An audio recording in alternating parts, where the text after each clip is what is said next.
کچھ لوگ وہ ہیں جو کہتے ہیں کہ ہم اللہ پر اور یوم آخرت پر ایمان لے آئے، حالانکہ وہ حقیقت میں مومن نہیں ہیں۔ یہ منافقین کی بات ہو رہی ہے۔ وہ اللہ کو اور ان لوگوں کو جو واقعی ایمان لا چکے ہیں، یعنی سچے مسلمان ہیں، سچے مومن ہیں، دھوکہ دیتے ہیں۔ اور حقیقت تو یہ ہے کہ وہ اپنے سوا کسی اور کو دھوکہ نہیں دے رہے، لیکن انہیں اس بات کا احساس نہیں ہے۔ ان کے دلوں میں روگ ہے، چنانچہ اللہ نے ان کے روگ میں اور اضافہ کر دیا ہے، اور ان کے لیے دردناک سزا تیار ہے، کیونکہ وہ جھوٹ بولا کرتے تھے۔ اور جب ان سے کہا جاتا ہے کہ تم زمین میں فساد نہ مچاؤ، تو وہ کہتے ہیں کہ ہم تو اصلاح کرنے والے ہیں۔ یاد رکھو، یہی لوگ فساد پھیلانے والے ہیں، لیکن انہیں اس بات کا احساس نہیں ہے۔ سورت کے شروع میں پہلے مومنوں کے اوصاف، یعنی مومنوں کی کوالٹیز، بلیورز جو ٹرو مسلمز ہیں، پریکٹسنگ مسلمز ہیں، بلیورز ہیں، ان کی کریکٹرسٹکس، ان کے ٹریٹس، ان کی کوالٹیز کا بیان ہے، اور ان کا انجام بیان فرمایا گیا، یعنی ان کو جنت ملے گی، ان کو کامیابی ملے گی، حقیقی کامیابی انہی کے پاس ہے۔ پھر ان لوگوں کا ذکر ہوا جو کھلے کافر ہیں۔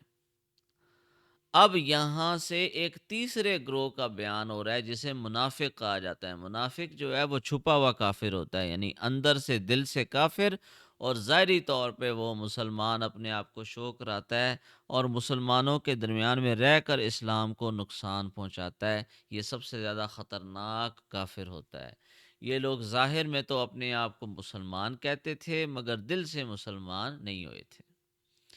یعنی بظاہر تو وہ اللہ اور مسلمانوں کو دھوکہ دینا چاہتے ہیں، لیکن حقیقت یہ ہے کہ وہ خود اپنے آپ کو دھوکہ دے رہے ہیں، کیونکہ اس دھوکے کا انجام خود ان کے حق میں برا ہوگا۔ وہ سمجھ رہے ہیں کہ اپنے آپ کو مسلمان ظاہر کر کے وہ کفر کے دنیوی انجام سے بچ گئے، حالانکہ آخرت میں ان کو جو عذاب ہوگا وہ دنیا کے عذاب سے زیادہ سنگین ہے۔ ہم؟ اچھا، اسلام غلبے کا دین ہے، اور اسلام کے اوپر جو بندہ بھی عمل کرے گا وہ جیتے گا۔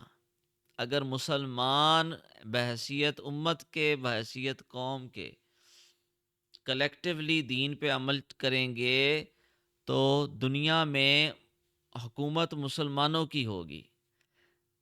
اگر مسلمانوں کی حکومت نہیں ہے تو وہ اس وجہ سے ہے نہیں ہے کہ مسلمانوں نے اسلام کے اوپر عمل کرنا چھوڑ دیا۔ تو جو منافقین ہیں وہ بنیادی طور کے اوپر چھپے ہوئے کافر، اس لیے انہوں نے یہ چھپنے کا راستہ اختیار کیا، تاکہ اگر کافروں کو شکست ہو اور جب بھی ہو تو وہ بچ جائیں گے، ٹھیک ہے، کیونکہ وہ چھپے ہوئے ہوں گے۔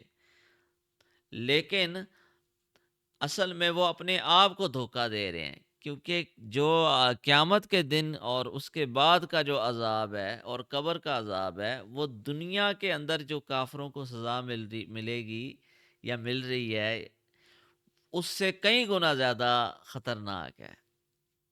تو بنیادی طور پہ منافق لوگ اپنے آپ کو، کیونکہ اللہ سے تو کوئی چیز نہیں چھپ سکتی ہے، انسان سے تو آپ چھپا سکتے ہیں جو بھی، لیکن اللہ تو ایک ایک بات جانتا ہے، تو اللہ سے تو کوئی نہیں چھپا سکتا۔ یہ وہی بات ہے جو پیچھے آیت نمبر 7 میں کہی گئی ہے، یعنی شروع میں انہوں نے اپنے اختیار سے اس گمراہی کو اپنایا اور اس پر اڑ گئے۔ یہ ان کے دل کی بیماری ہے۔ روگ کا مطلب بیماری ہے، ان کے دلوں میں بیماری لگ گئی ہے، منافقت کی بیماری لگ گئی ہے، ضد کی بیماری لگ گئی ہے۔ پھر ان کی ضد کے نتیجے میں اللہ تعالیٰ نے ان کی بیماری کو اور بڑھا دیا۔ اب انہیں واقعی ایمان لانے کی توفیق نہیں ہوگی۔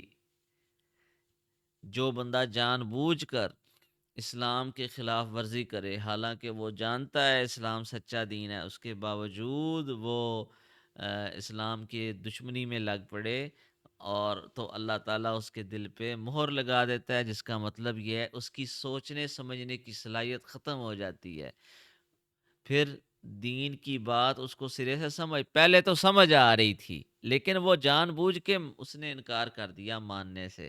اب سمجھ سے ہی وہ قاصر ہو گیا، اب اس کی سمجھ سے ہی باہر ہو گئی بات، اس کو سمجھ ہی نہیں آئے گی، اور یہ اس کا اپنا چنا ہوا راستہ ہے۔